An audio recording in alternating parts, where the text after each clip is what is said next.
më konë të kishte qenë ky Kur'an i zbritur nga ndonjë vend, domethënë edhe tek ndonjë burr i madh, që domethënë një talje tjetër që domethënë ky s'është ai personi që ne duhet të shkojmë pas tij.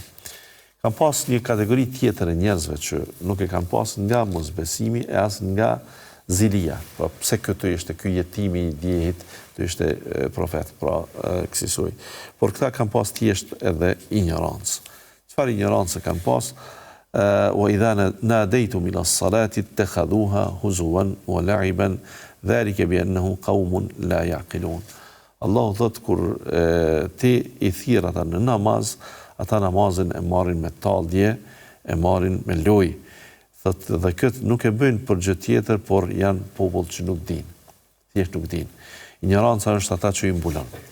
Kësaj pra edhe në ditët e sotme plot për njerëzve ka që nuk mund ta durojnë nga mosbesimi një thirrje, një thirrës, një hoxh kur thret në rrugën e Zotit.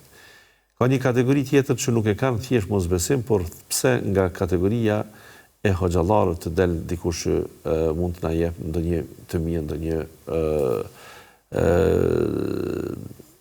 të jetë ai barabart ose të jetë i mbizotruar, pse njerëzit ta duan atë.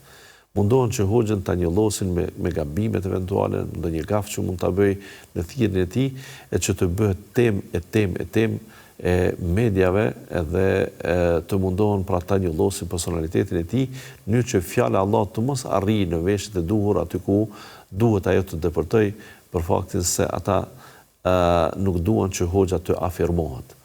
Pra, dhe sikur ti thuhet, pra, një hoxh ka aftësi që të bëjë një mirësi për vendin, për shtetin, për vatanin, ata nuk janë gjendje ta pranojnë një gjë të tillë për çfarë arsye, vetëm për faktin se e mendojnë që nëse hoxhës i lihet privilegja, atëherë do të faktorizohet.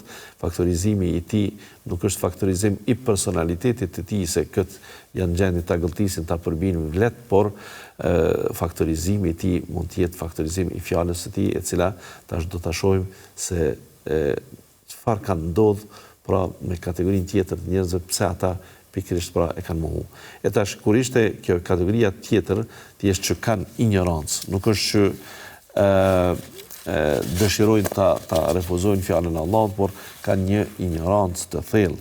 E atë ignorancë të thellë ata tentojnë ta